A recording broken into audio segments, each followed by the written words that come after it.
Vanoggend sien julle beleef die vrede, dit gaan alles oor die tweede Advent Sondag se tema. En so hierdie woording wat ek vir ons saamgebring het, kom uit Jesaja uit, Jesaja 11, wat juis ietsie daarvan sê oor hierdie verwagting wat Israel gehad het, oor die vrede wat die Here sal bring met die Messias. God wat vrede gee, Jesaja profeteer van 'n takkie wat uit die stomp van Isaai sal spruit. 'n loot wat uit sy wortels vrug sal dra, U Gees sal op hom rus, die Gees wat wysheid en insig gee, die Gees wat raad en sterkte gee, die Gees wat kennis gee, die Gees wat kennis verleen en eerbied vir die Here. Die Gees gee ons vrede. Die takkie sal vreugde vind in die diens van die Here. Hy sal nie regspreek volgens uiterlike skyn nie en nie oordeel volgens hoorsê nie. Hy sal die armes billik verhoor en die ootmoediges in die land regverdig oordeel. Hy sal regverdig en betroubaar regeer. Christus gee ons vrede.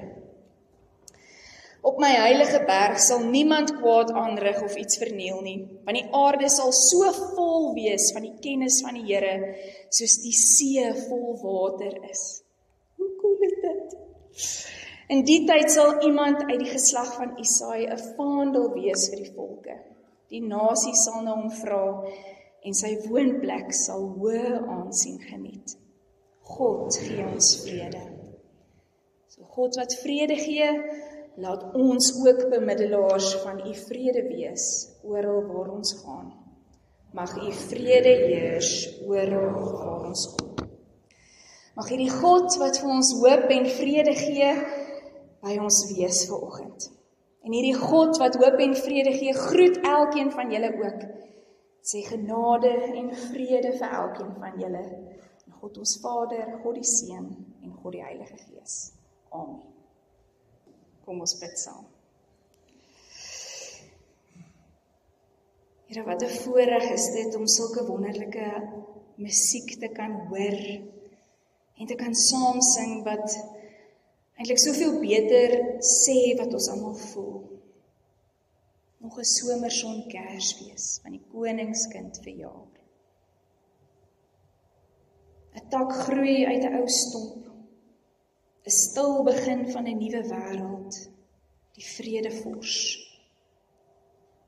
Here, ons kom vandag nader met oop harte.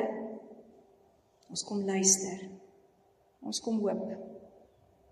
En ons kom soek vrede in die teenwoordigheid van U, ons Here. Amen.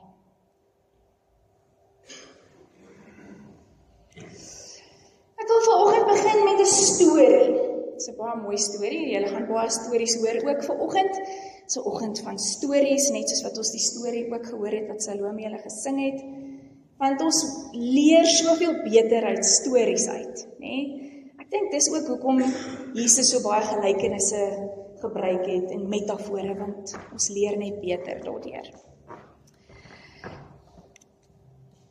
Wie van julle het dalk 'n buurman of 'n buurvrou wat julle nie lekker mee is nie? Waardeer jou. Ja, ons almal het waarskynlik al so gekyk na ons buurman. Nou, Leonard Sweet is 'n Amerikaanse teoloog, 'n baie bekende een. En om iets te verstaan van Paulus se stukkie wat ons gaan lees in Romeine 15, dink ek, gaan dit baie mooi uitbeeld. Hy vertel hoe hy een keer lughawe toe is en iemand moet hom op die lughawe gaan haal.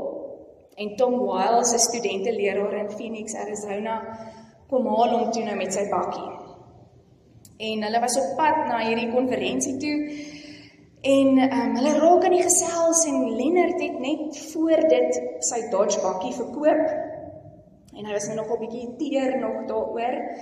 En nou praat hulle, jy weet as iemand met jou praat oor daai 1984 Hilux, waarin jy gaan drive net. Jy weet, dit is soos dit, daai nostalgie wat jou so tref van die bakkie. En nou praat hulle so oor hierdie bakkie van hom en die bakkie van Tom en hulle is net, dis net lekker, hulle gesels lekker. En hulle sê, daar's niks meer imposant as 'n man met sy bakkie nie. Stem hulle toe nou ooreen, dis nie ek wat dit sê nie, hoor. As jy nie 'n bakkie ry nie, is dit alright.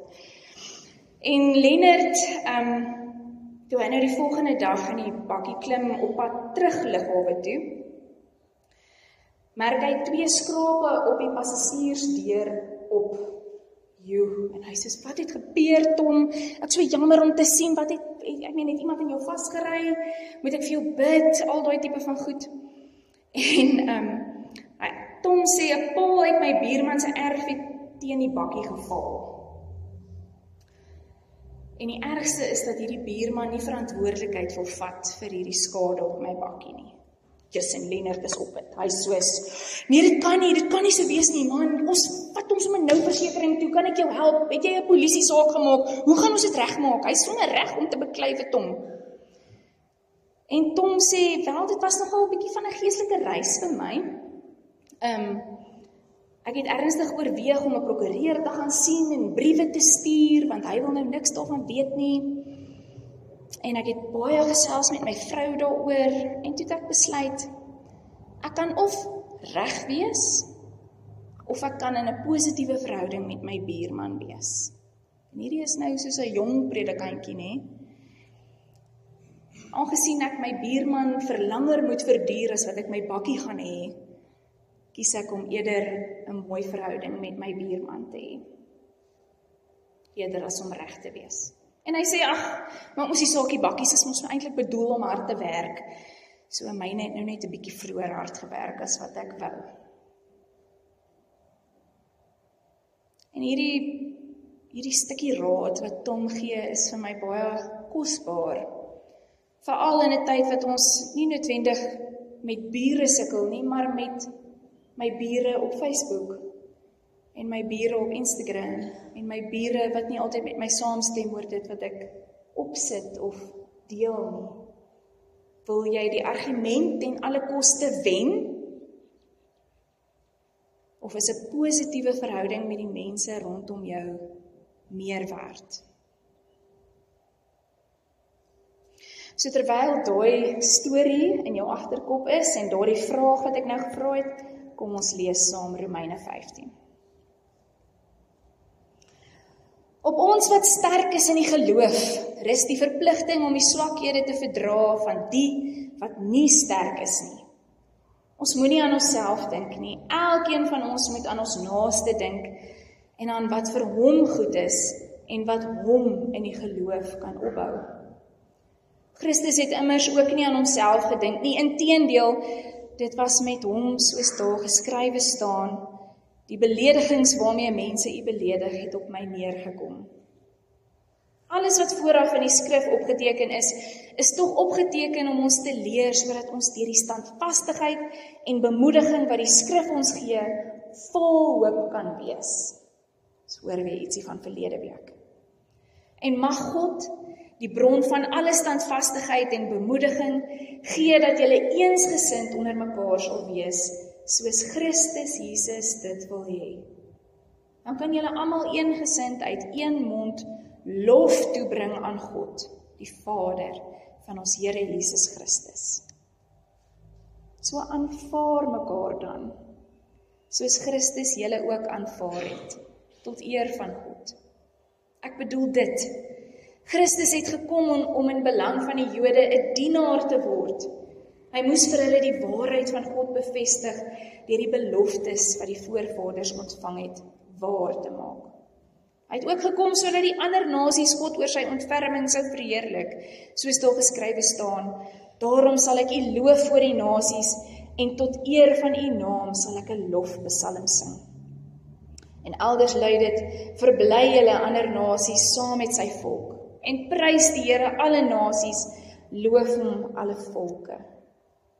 Jesaja sê ook, Isaai sal 'n nakomeling hê en hy sal opstaan om die nasies te regeer. Op hom sal die nasies hulle hoop vestig. So mag God, die bron van hoop, julle deur julle geloof met alle vreugde en vrede vervul, sodat julle hoop al hoe sterker kan word deur die krag van die Heilige Gees. Ons gaan net tot sover lees. Oom Nick, mag ek 'n bietjie water kry asseblief? Sorry oom. So ek vra weer, wil jy die argument ten alle koste wen?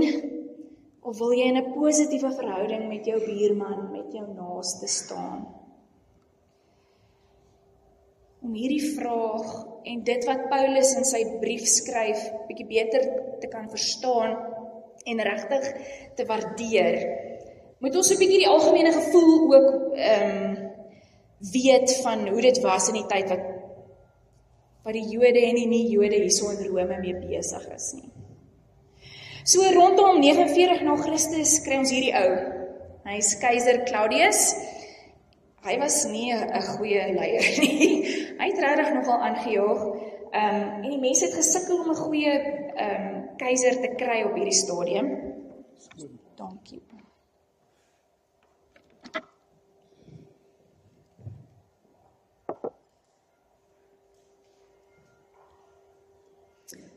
En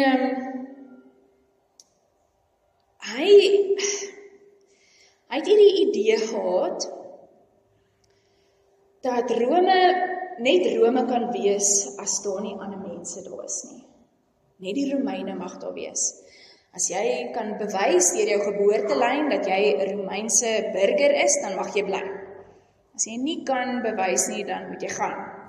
En so dit het gebeur met die Jode en die Jode wat al gesê het, hulle is Christene ook. Hy het hulle almal weggejaag.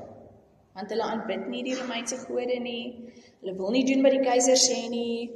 Hulle kan ook baie keer nie bewys dat hulle Romeinse burgers is nie. En so daar word hulle verban uit Rome uit. Hulle moet alles pak en daar gaan jy. En so saam met hierdie Jode en dan ook nou die Christene wat van Joodse afkoms was, hulle word ook verban. Bly daar hierdie groep oor in Rome wat nie Jode was nie. Die heidene soos wat Paulus hulle noem. Maar wat reeds al hulle harte vir die Here gegee het. En vir Jesus volg. En so hulle bly oor agter in Rome. En nou moet hulle die leiersels opneem van die leierskap van die kerk. En alles wat daarmee saamgaan. En mense kan nogal dink dat dit bietjie moeilik gegaan het op 'n stadium. Dat dit nie so wonderlik was nie. En toe in 56 na Christus, ja, ek dink dis reg, toe gaan hy dood en daar word 'n nuwe leier aangewys en al die Jode kan weer terugkom. Almal wat verban is, kan nou weer terugkom. Dit is soos 'n seepie, die geskiedenis van Rome is soos 'n seepie. Almal kom terug en nou moet hierdie nuwe leiers wat nie Jode is en die Jode van ouds wat ook hulle harte vir die Here gegee het, weer op 'n manier by mekaar uitkom. En julle kan by julleself dink dat dit nie goed afgegaan het nie. Daar was baie wrywing. Hulle het mekaar, die Jode het hierdie nuwe Christene gesien as swak in hulle geloof. En dat hulle nog baie groeiwerk het om te doen. En hoe kan hulle dan nou die leiersels neem wat die Jode gehad het, wat al eeue heen die pad saam met die Here stap. So hulle het regtig gedink, hierdie nuwe Christene, hierdie heidene, is swak. Hoe kan ons vir hulle luister? En ons hoor ook ietsie daarvan, al klaar in die eerste vers, wanneer Paulus sê, op ons wat sterk is in die geloof, hier praat hy met die Jode en die Joodse Christene, rus die verpligting om die swakhede te verdra van die wat nie sterk is nie. Ons moet nie aan onsself dink nie. Elkeen van ons moet aan ons naaste dink en aan wat vir hom goed is en wat hom in die geloof kan opbou. So ons hoor ietsie daarvan. Ek meen, ek sou nogal in die gesig gevat het as Paulus so iets van my gesê, dat ek swak is in geloof. Ek het dan nou my hart vir die Here gegee, ek moet dan die sterkste wees in die geloof. Maar hy probeer almal so 'n bietjie paai en net vir hulle wys, dis reg, jy kan sterk wees in die geloof. Hoeveel te meer moet jy dan nie jou broer wat swak is aanvaar nie. So hy probeer bietjie die wrywing keer. Verder is daar hierdie filosofie van Epicurus wat bietjie kop uitsteek, veel meer as die stoïsyne. En hulle het 3 goed nogal aan vasgehou. En dit het baie gegaan oor ek myself. Hoe gaan dit met my? Hoe moet ek my geloof uitleef? Dit het gegaan oor 'n stil, binnegekeerde lewe. Niemand hoef te weet wat aangaan in my lewe nie. Dit is my lewe. Ek sal hom uitsorteer. 'n Lewe waarin mense byna uitsluitlik op hulle eie sake fokus. Wat daar aangaan in daai buurt is nie my probleem nie. Ek gaan nie inmeng daar nie. As iemand siek is of swak is, goeie tog. Ek gaan worry oor my en my huisgesin. Dis al, niemand anders nie. En die derdens om te werk met jou eie hande, eweneens in haar binnekering. So alles, ek gaan nie werk met my hande vir iemand anders nie. Wat 'n nonsens is dit? Ek gaan werk met my hande vir myself. Klink baie soos vandag, nee? Daar's baie min wat nuut is onder die son. Na binne gerig, na die self. Ek sal dit fix. Ek sal dit regmaak. Ek gaan nie daarin meng nie, is nie my besigheid nie. Ek gaan nie daar help nie, ek het genoeg op my eie bord.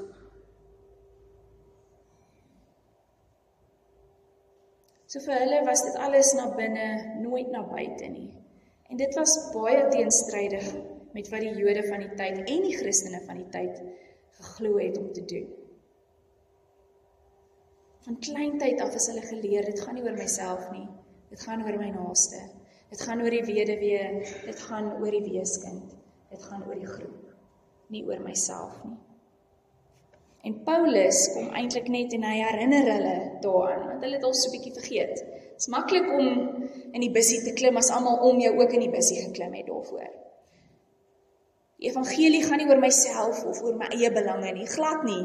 Dit gaan juis oor die ander, juis oor die mense rondom my. Al is hulle nie deel van my groep nie. Al is hulle nie deel van dit wat ek wil hê nie. Hoe ek geleer is nie. Al het dinge verander, al verstaan hierdie nuwe mense wat deel is van ons groep nie aldag so lekker nie, gaan dit juis oor hulle, nie oor my nie. En Paulus kom herinner hulle daarvan. Ons almal weet dit ook baie goed. So hy sê hierdie ding, aanvaar mekaar dan, soos Christus julle ook aanvaar het, tot eer van God. Teenoor 'n heersende kultuurgees van altyd op die uitkyk wees vir myself en my mense, gaan dit heeltemal na 'n ander kant toe. Nie my en my mense nie, juis ek en die ander mense. Ek en my groep en hulle ook. Paulus herinner beide die sterkes en die swakkes dat hulle eenheid buite hulle lê, nie net binne hulle nie. En daarin vind ons God se heerlikheid wat Christus ons kom leer het. En Paulus doen 'n beroep op albei hierdie groepe om mekaar ter wille van hulle identiteit in God hierdie mense te aanvaar.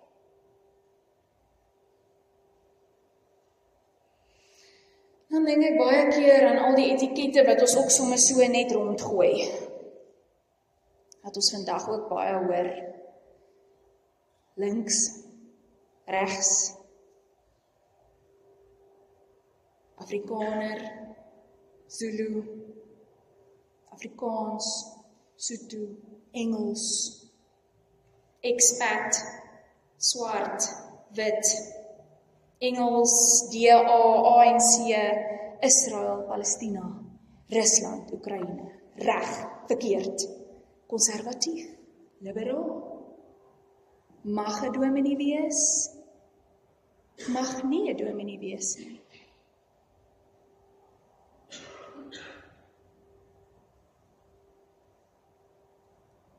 Ons hierdie week weer in die media hoor dat vroue eintlik maar net hulle hoedens op hulle koppe moet sit en stil bly en hoor dat wat ek doen sonde is.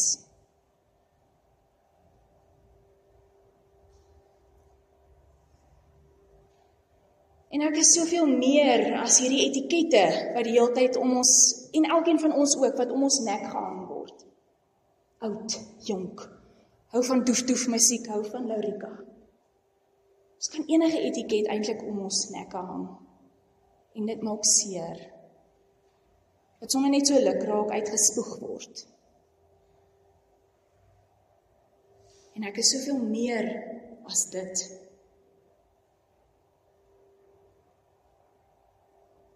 My storie is soveel meer as net dit. Net soos wat Tom en sy bakkie se storie soveel meer is as net die skrapie langs die deur. Net soos wat iemand wat kanker het, sy storie soveel meer is as net die kanker. Iemand wat hulle werk verloor het, soveel meer is as net unemployed. Iemand wat vanoggend hier sit en smag na iets. 'n aanraking, net 'n aanvaarding. Jy is soveel meer as ook net dit. My storie word geskryf saam met God se storie. Ek is ook 'n kind van God. Ek is deel van sy familie. Ek het 'n gawe ontvang, net soos elkeen van julle ook 'n gawe ontvang het. Wat soveel meer sê van jou as 'n etiket wat iemand vir jou gee.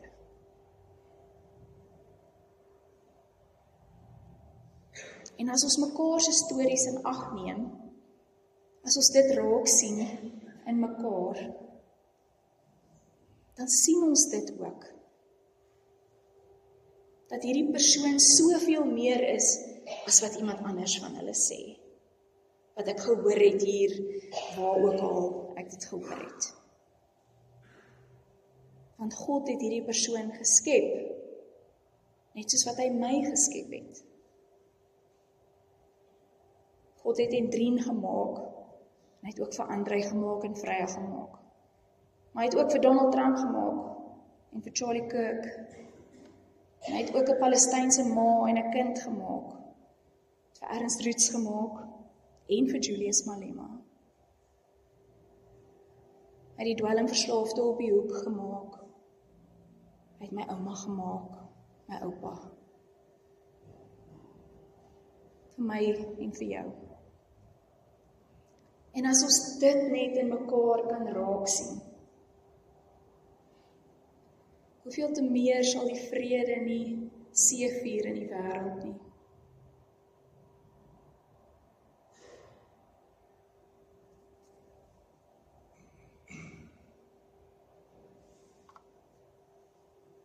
Paulus bid ook vir die gemeente dat dit so sal wees. Dat daar eensgesindheid sal wees, dat daar eenheid sal wees. Mag God die bron van alle standvastigheid en bemoediging gee, dat julle eensgesind onder mekaar sal wees, soos Christus Jesus dit wil hê. Beteken nie dat ons altyd gaan saamstem nie, inteendeel, maar dit beteken dat ek jou kan ondersteun en jou aanvaar, ten spyte daarvan. En dat hierdie eenheid, waarna ons streef en waarna ons moet werk, die vrede, dat dit in lofprysing sal ontstaan tot die Here.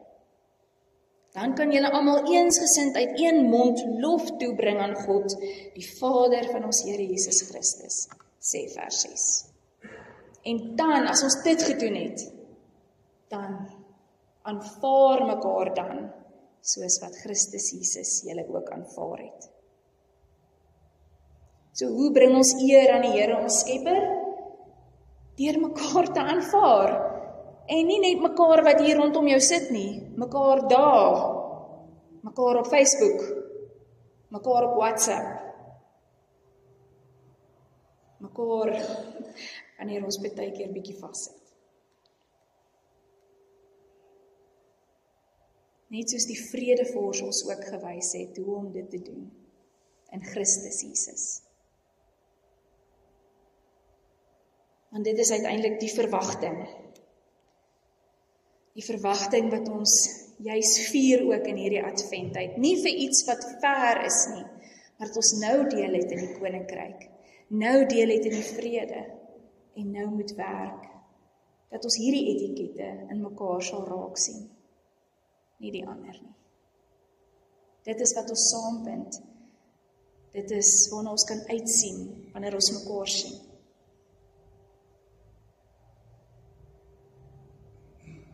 Want God, die bron van hoop, sal ons deur ons geloof met alle vreugde en vrede vervul, sodat ons hoop al sterker kan word deur die krag van die Heilige Gees. So wil jy die argument ten alle koste wen, of wil jy in 'n positiewe verhouding staan met jou medemens, met jou buurman, buurvrou, waar ook al dit mag wees. In versoening, in hoop, in vrede, in Christus. Amen. Soos altyd gaan ek vir julle so 'n oombliekie gee om te reflekteer of sommer net bietjie met die Here te gesels as jy die tyd nodig het.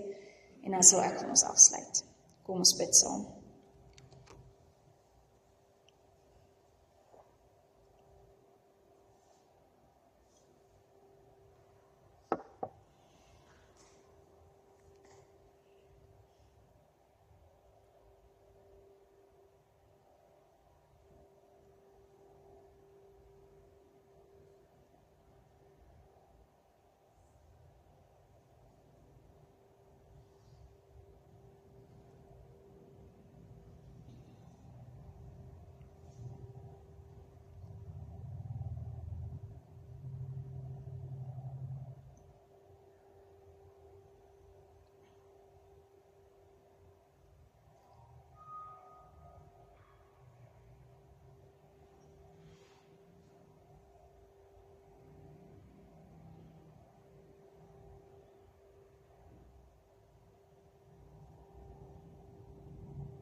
Here, U hoor elke sug,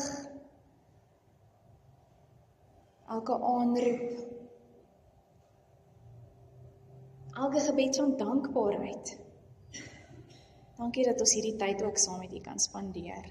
Dit is kosbaar en spesiaal. En Here, ons weet die pad wat ons daagliks moet stap is nie altyd maklik nie. Om vrede te bring in situasies wat baie keer baie moeilik is moeilik. En tog verwag U dit van ons. Soos wat hierdie vrede kers brand, moet dit ook in ons brand. Mag ons regtig instrumente van U hoop en U vrede wees in die wêreld. Mag U Gees ons lei, ons sterk maak. Al sê die mense van die wêreld vir my, wie hulle dink ek is, weet ek wie ek is. Ek is U sin, U kind, U geliefde. En ek bring vrede daar waar ek gaan. Dankie dat U my ook op hierdie manier gebruik en elke liewe een van ons, met elke liewe een van ons unieke gawes. Ons loof en ons prys en ons eer U, Here. In Jesus se naam bid ons dit. Amen.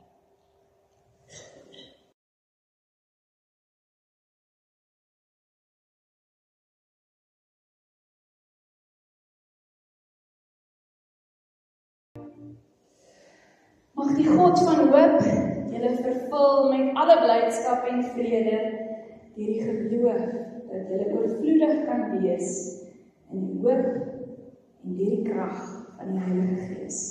Amen.